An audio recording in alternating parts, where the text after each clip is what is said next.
Hello and welcome back, after a little bit of a lengthy break, to the How the Race Is Won podcast. I don't know, people need their podcasts. And to all of you who were hoping last Monday morning to drive into work with the sweet sounds of Dane and Cosmo, I'm sorry. We had to take a single week off for you there. There's going to be more time off. I feel like we're an after-work podcast. I don't think we're on the way to... I don't know. For the Aussies, probably. It's been a long time since I drove to work, and I feel like on the way to work, I listen to the news, and on the way back, I listen to podcasts. Imagine if you're a new listener, for the last 45 seconds, you're wondering who this other person is. I'm Dane Cash. This is Cosmo Catalano. Hello. Bike racing analyst extraordinaire. How are you? I'm good. I am excited for the remaining shows, end of the season, and also a little excited for cyclocross. I'm not going to lie. I know how much you love that discipline. I do. And I also am certainly starting to feel like the vibes, the cross vibes are here. I think Lombardia helps that because you get falling leaves. And then I'm reminded, it's time for that. RCS is able to produce a 60 frame per second playback of falling leaves with astounding regularity, to the point that I feel like there might just be a little bag of leaves on the back of one of the camera motos and just kind of toss it out at one point in the race when they think no one is paying attention. Do we know it's even... It looks very green, and so I don't see a lot of leaves falling, but there is inevitably some playback of one moment with like leaf detritus floating in front of the peloton. Word, detritus. So. That's got to be the first time that word has been said on this podcast. Maybe in the entire Escape Collective. Possibly. All right, let's talk Il Lombardia. We're here to talk about Il Lombardia. That's the main focus of the show this week, and it's the final monument of the season. I feel like it doesn't really get its due for the greatness that it is. I mean, the beauty of it, literally you stare at this insanely beautiful place that people pay lots of money to vacation at. People who have no idea what road cycling even is. Right. This is normal people pay a lot of money. Your non-cycling friends may have heard of Lake Como. My mother-in-law would love to visit. I personally would also love to visit. I've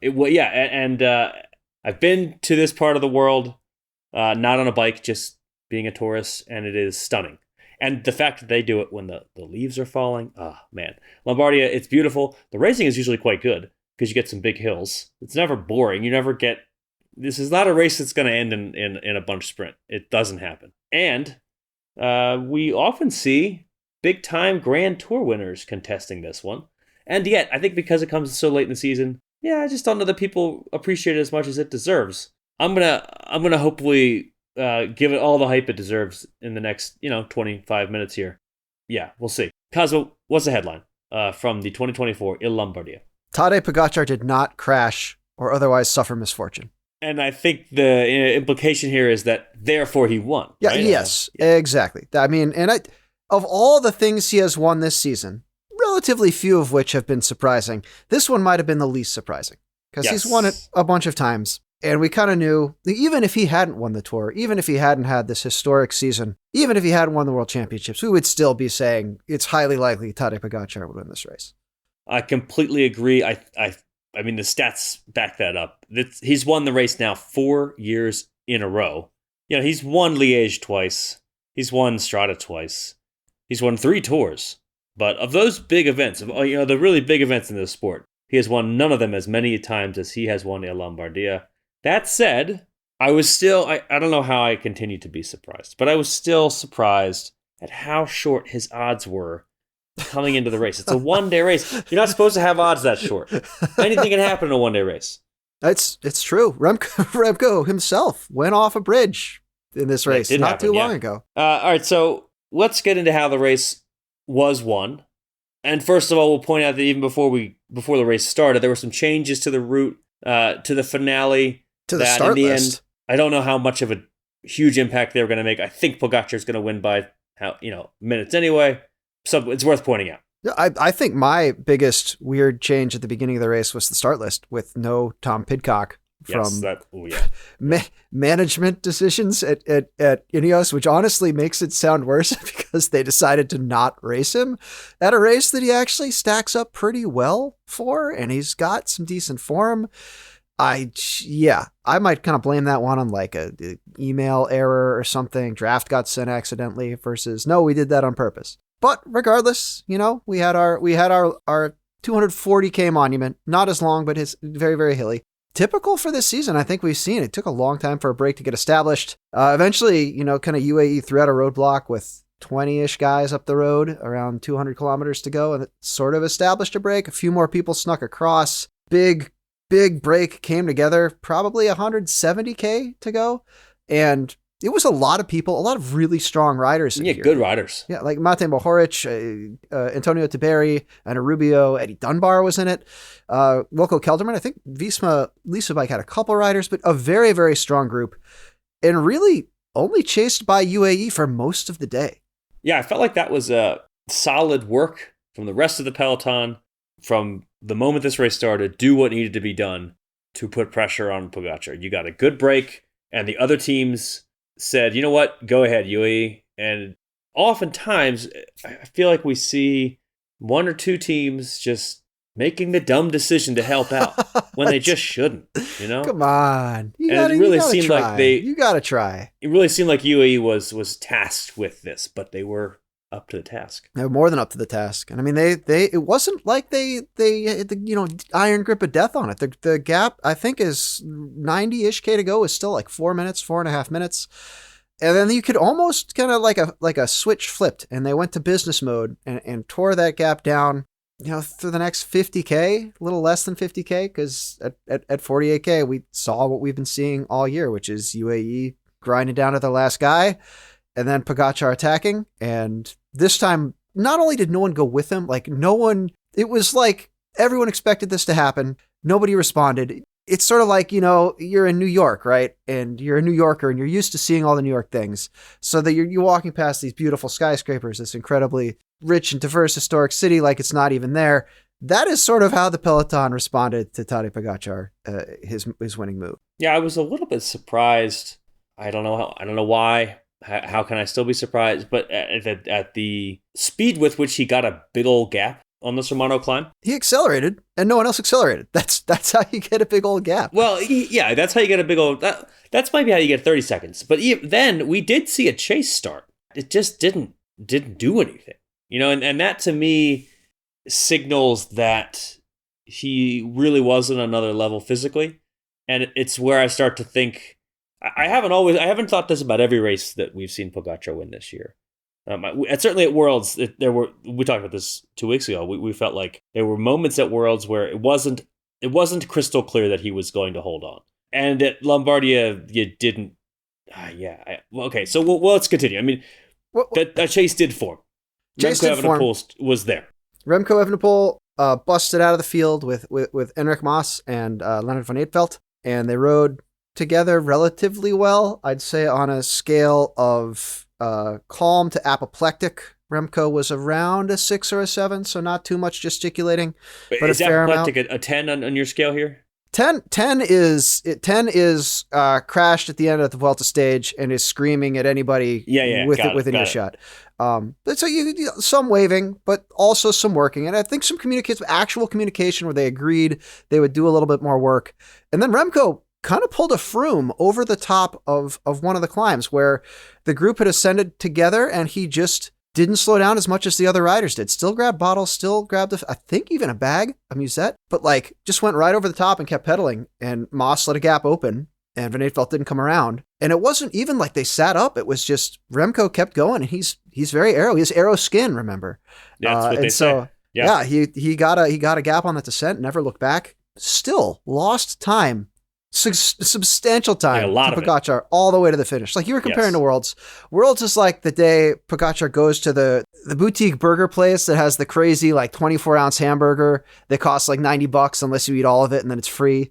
And he was kind of like, you could see him struggling to finish that hamburger at Worlds. Whereas this was like he just went in and got a Big Mac and devoured it. Like it was, tiny little burger. There was a moment where I watching it, I thought, okay, Remco solo. He is one of the best in the world. I would say one of the two best. He and Tadej Pogacar are probably the two best in the world. I mean, on a time trial bike in particular, Remco probably is the best in the world. Maybe there's a chance. And it was so clear, like within a few minutes that there wasn't. I was impressed. I was just stunned at how much better Pogačar was. This is terrain that does suit Evenepoel. Once they were over the top of the Sormano climb, it wasn't like, this wasn't like some super punchy Pogačar friendly final 10K. There was a climb, but there was a lot of downhill. There were flats as well. You would have thought that Evenepoel's skill set would have been, relatively well suited to it. And instead, Pogačar ended up extending his gap from it was a little over a minute to when he finally, at the end of the race, was more than 3 minutes. Yeah. Yeah. And I mean, I think some of that might have been Pogačar was having fun, right? He was doing Pogačar things. Even the guy with the Tade, give me a high five sign, you could see him thinking that maybe I'm going to give that guy a high five. No, I'm not going to do it. But he was, chatting with the moto. He seemed like a guy was super happy. He knew this was the end of the season. He's just, basically going after it, pedaling as hard as he can, but having a good time. And I think Remco was more concerned about the gap behind him, right? I think even after the race, he was very much like, hey, I've had a great race. I've had a great season. There happens to be this one guy who is just a level above, and I can't do that. And so I think once he had kind of secured that space behind him, he was happy to sort of ride it in, but without the same thrill and joy, right? Because it's fun to win. It's fun to come in second behind Tadej Pogačar. No one's going to look at that result and be like, oh man, Remco, what happened, bro? But at the same time, it's not as fun as winning the race. Especially when you are Remco and you're used to contending for wins. If you or I had finished second to Pogačar, I think we would be celebrating it. Over the moon, man. Yeah, but if it were Remco Evenepoel... If I had not gotten dropped in the neutral rollout, honestly, if I got to start a World Tour race. But yeah. All right, let's talk more about what it all means after a quick break.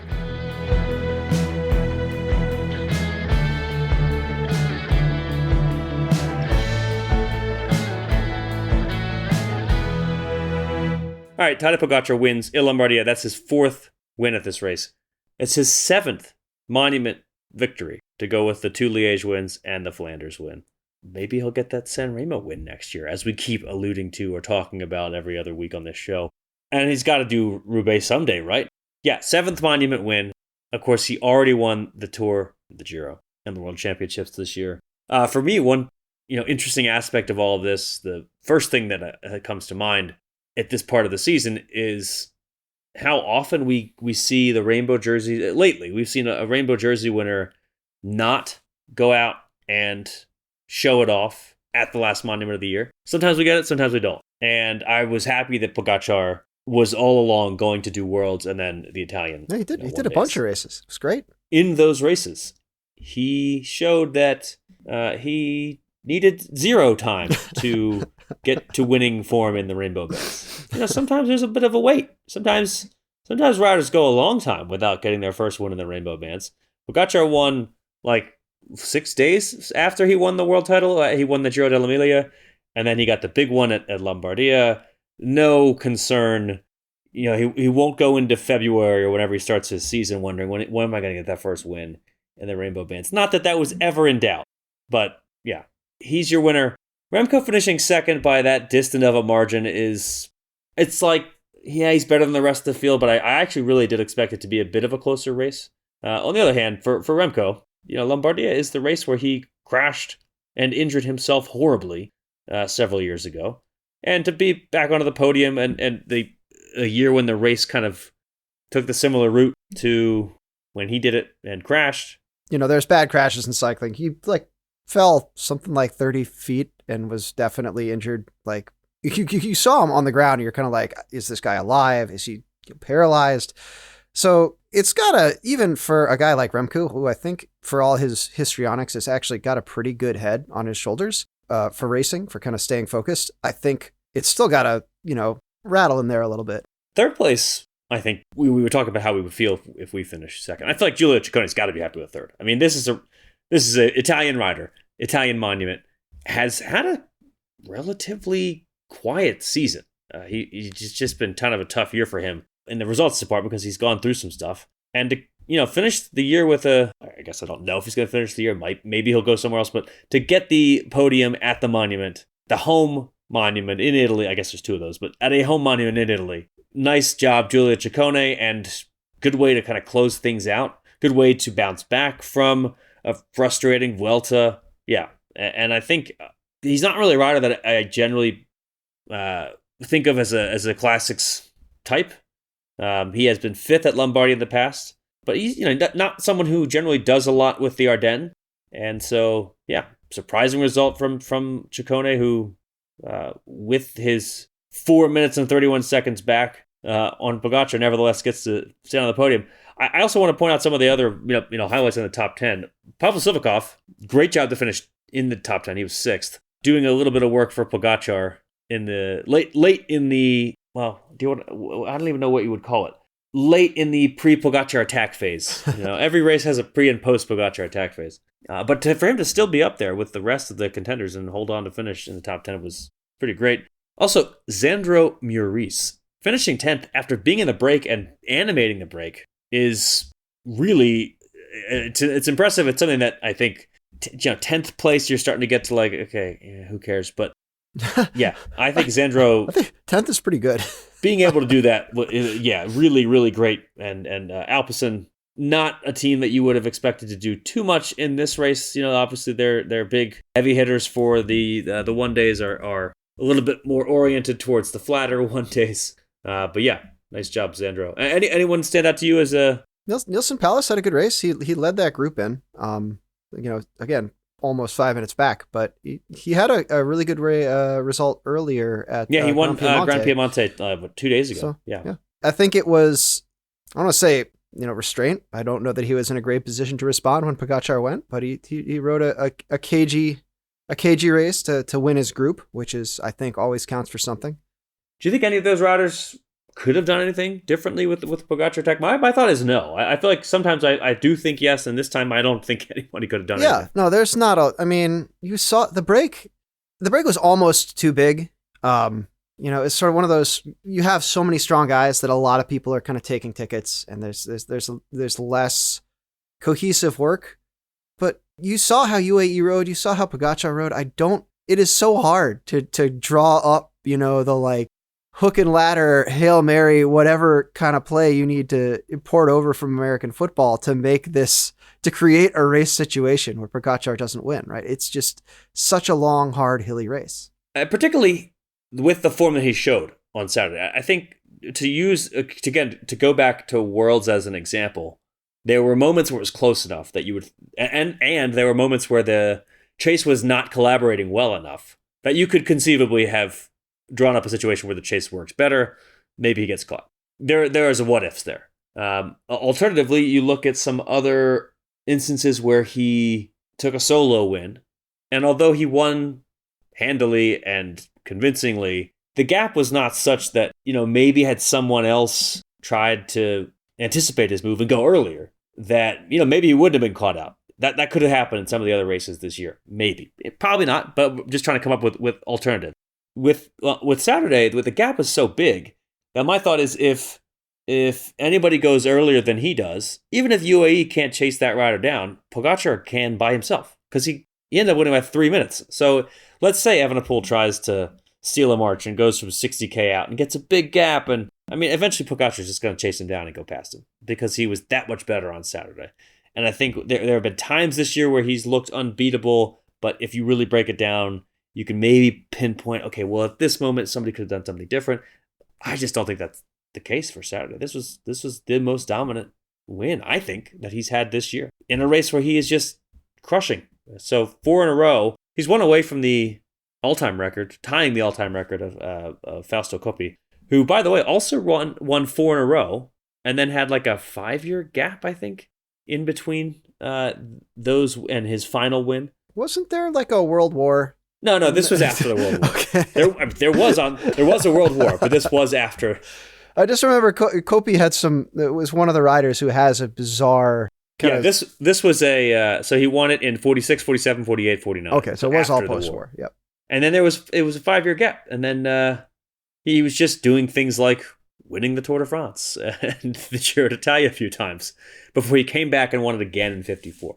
So who knows? Maybe Pogacar, actually, this is the last time he's any good for a few years at this race. It seems unlikely. I don't know. It seems highly unlikely. So that's the Lombardia. That's the last monument of the year. Loved it. love the falling leaves, love the scenery. Even if Pogacar is solo for the last hour, still get to watch him ride in some very beautiful places. Como, that whole region. Around the league, though, we had some other racing going on. As ever, we'll let Wheel Talk do most of the breaking down of the Women's World Tour race this week. But Cosmo, what's the headline from the Simac Ladies Tour? SD Works Pro Time? Just that. Well, I was going to say teamwork standard of excellence. So I was trying to think of something, Chris. We have talked in the past about how sometimes it doesn't appear that all the riders in the team are on the same page. They appeared very much on the same page, at least towards the end of the CMAC Ladies Tour. I feel like, do we spoil it? Should I not spoil it? I think you're allowed to spoil it. I mean, if you're listening to the show. Some very selfless teamwork. It was a very tight, kind of classics-ish 1 week stage race, decided basically by bonus seconds. And Wiebes, on the final day, right? Lorena Wiebes, who could have easily won the stage herself, kind of gave up that win to get Lotte Kopecky across the line, to get her the bonus seconds, to take the lead literally in the last second of the race. Franziska Koch thereby finishing second instead of first. Silke Smulders was, I think I'm saying that right. There was a late attacker who I think they did not expect to catch so late in the finale of the sprint. But yeah, it's very tight racing. Notable that you pointed to the teamwork of this team, which was so crucial to this victory and to putting Lotte Kopecky onto the final podium. No Demi Vollering at this race. And that's an interesting note. Coincidence? Maybe not, that they were able to all work well together.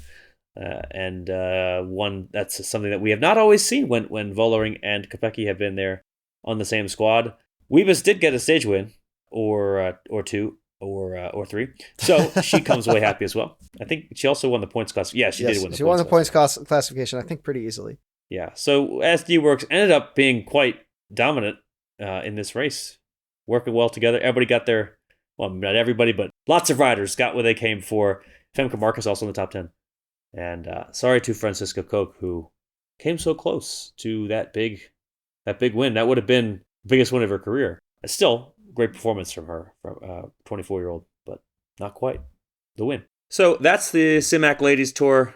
Continuing our Around the League discussion, I want to give a shout out to, this happened a week ago, a little more than a week ago, but to Perry Tour and to Christophe Laporte for giving us a fantastic set of photos from the finish line of that race, where a very muddy Christophe Laporte took a very hard-earned win at Perry Tour. Not a World Tour race, as we discussed last show. Criminally underpromoted, that race. It is criminally underpromoted, and I think I remember there being a period where it was intentionally, and must still be. I would assume that if ASO really wanted to, they could get this upgraded. I think everyone is on vacation at the ASO. It's a good point. This time, well, now they're back now, right? Anyway, it's a race that, unfortunately for Christophe Laporte and Visma, is not World Tour, which means that they end the year with a shocking dearth of results in World Tour 1 days. But they still did win a pretty big one at Perry Tour. Good on you, Christophe Laporte, member of the Visma Lisa Bike Monster Energy team. And on the topic of mud and having face covered in, all the stuff that you were riding through all day, I guess we can maybe close things out today, Cosmo.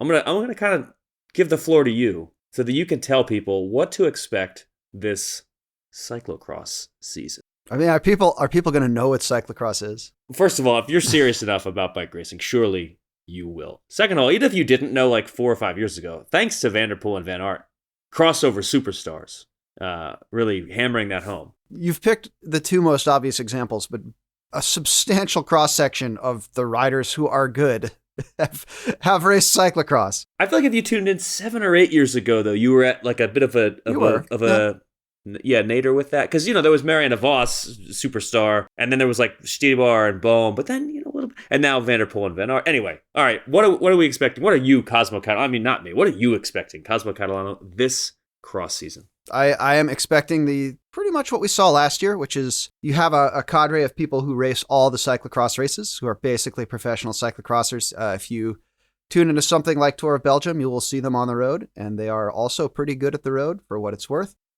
And Lawrence Swake, who are maybe not so known to road racers. And then you will have these infiltrators who are very good at all sorts of bikes, who will show up kind of for appearance fees at big events And it is really, there is a season-long battle across roughly 4 major series, depends on what you mean by major. Interestingly, the North American season is now, I don't want to say over, because there are definitely cross races all across North America, but there was a US CX series that happened kind of this past month, really in an attempt to get top European riders to come to the US and get some points before they start the European season, which started this past weekend with a big blast of delicious drama. Yes, one of the riders that you just mentioned, Mr. Iserbit, did something not nice. Yeah, it was, I'm trying to frame it correctly. So he and a former teammate were coming into a corner, fighting for position as one does in cyclocross. Usually it becomes evident that someone should give space to another person when, it's either give space or crash. Neither of them gave space in this instance. They both crashed. Ryan Kamp is the other rider, a former teammate, like I said.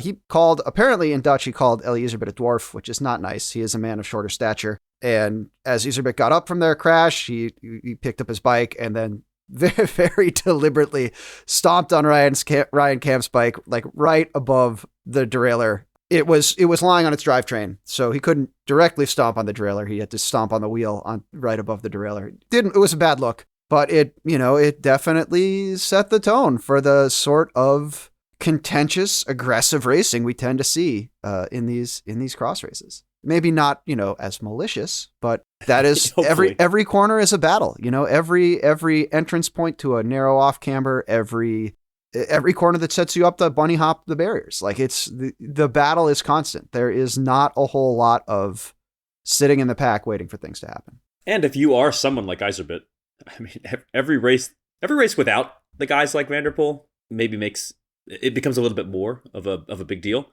And I can understand why there would be some tension there for everyone who's not Van der Poel. Sure, but Iserbit won a lot of stuff last year. Like he definitely was the best of the season wide. He won all the major titles, I think. Yeah, best of the non. Yeah, best of the people who aren't arguably the best cyclist in the world. I get that, yeah. Across all disciplines. And he's been very successful in his own right, but yeah, just not quite there with the rest. In any case, disqualified, yes? Yes, disqualified, and disqualified like in the middle of the race. I was actually kind of wondering, how would you do this? On the road, there would be, the commissars would drive their car up and say, you out of the race. In cyclocross, there's a specific area, the 80% line, where if you're 80% of the way lapped, they can pull you, but I don't know if they can pull you for reasons other than being 80% of the way lapped. The officials just went to the pit and said, no more bike race for you. You are done with the bike race. So yes, they can pull you out in the middle of the event. Yeah, I mean, you described what happened, and he must have kicked pretty hard because he did, I think. Yeah, he messed up the bike. Like Ryan Kamp had to run to the pit. He has, apologized for it. He said his reaction was unwarranted. Yes, it was a quote rage of anger incident. Yeah. You can be angry at people without stomping on their bikes. Seems a reasonable description of what happened, though. I mean, it seems like, what has happened. We're looking forward to more racing, hopefully with less stomping. We've mentioned some of the big names that are going to do it. On the women's side, what are you expecting? The women's side might be a little bit less contentious. We'll see. Fem Van Empel is very, very good at cyclocross right now. Even last year, Puck Pieterse is a great rider, world mountain bike champion, U23 road champion. But, she had the year prior been a real rival, her and Fem kind of battling back and forth. But Van Empel is very good at cross. There was a lot of moments in races last season where you would see her not pedal, basically, just really working on momentum, all these little tiny cyclocross things. And she would be gaining 2 and 3 seconds on Pieterse just on kind of setup and just beautiful, beautiful riding. We saw more of that this past weekend. Ceylin del Carmen Alvarado is a rider who has a former world champion, had a few off years, was pretty good last year, also looked really good this year. It's kind of set the tone early in the race, but then had a mechanical that allowed Van Empel to get by, and Van Empel just kind of was on auto mode after that. It'll be interesting to see if Alvarado can get back to that level where she can challenge Van Empel, but I don't know. Van Empel's so good at cyclocross right now. And it's interesting that with Alvarado, she is still rather young. I mean, she was really young when she burst onto the scene, so you would think that that's a resurgence is possible. She's only 26, right? But completely. Yeah, I'm just saying Van Empel is about as next level. Yeah. Speaking of young, right? I mean, Van Empel, holy cow, for being as good as she is, as young as she is, you can imagine her being pretty dominant for many years to come. Right. Well, I think we've covered the bases of both road and cross. Multidisciplinary today. Everyone is. This is a multidisciplinary era. Things are these days. At some point, I will do a complainy video about the overlap between road worlds and gravel worlds and mountain biking and the spring classics. And it's just, let the best riders race their bikes when they need to. Don't make them choose. It's not hard to offset these things. What's Tom Pidcock to do when he, Well, Tom Pidcock, I don't know what he's doing at all right now because his team's not going to send him to races. Dude, Power Move, race Tour of Guangxi with the Chinese national team. How badass would that be? You just showed up and put on a Chinese team kit. Yeah, that seems like it probably wouldn't happen, but it would be cool to see if he got There's precedent. We had one of the younger I think Luxembourg riders ended up riding on the Austrian team. Austria, Luxembourg combined L'Avenir Feminin team. So it's kind of a cool concept. You think about combining national teams at big races. But why Luxembourg and Austria? Well, that's what I'm saying. There's probably a Habsburg connection we can make here. Oh, I think. Excellent point. There definitely is because Luxembourg was part of the Spanish Netherlands, right? Yeah, and I think the Habsburg connection goes pretty deep between we get some Spanish riders on there if we wanted to. We could do it. Bingo. Yeah. Excellent point. And now I'm wondering, can we get like a combined U.S. Slovenian team at stuff? Ooh. I feel like that would win. That is races. a challenge. That is a real challenge. Yeah. Anyway, that's us for the week, and we will be watching Guangxi in a matter of moments, right? I mean, it's culmination of the year in cycling. It's all been building to this. To be fair to the Tour of Guangxi, they do get a decent start list every year. They got World Tour riders. It's worth talking about if you're serious about bike racing, and we are. So I'm going to watch it, see what happens, see if anything interesting happens. I mean, the last several winners are World Tour riders, dudes you've heard of. I will save my feelings on this for our show on the race. Okay, so I can have more concrete examples of things I might point out that I think could be not necessarily improved, but could make it more of a draw both for competitors and for viewers. I'm just happy that it's happening again. I mean, because 2020 to 23, there was like 4-year gap where it didn't happen. All right, we'll talk Guangxi next time you hear from us. Hope you had a chance to watch Lombardia. Hope you had a chance to watch Tadej Pogačar dominate in the white jersey and the white shorts. We didn't talk about that, but that feels like a spin cycle topic. It's completely. Surely they will discuss it. Kaylee was like, "Hang on, a color of shorts that wasn't black. I need to have an opinion about." I know he has an opinion on that. So yeah, surely they'll discuss that this week on Spin Cycle. Yeah, that was us. That's our show. I'm Dane Cash. Who are you? And what was this? I'm Cosmo Catalano. And that was the How the Race Was Won podcast.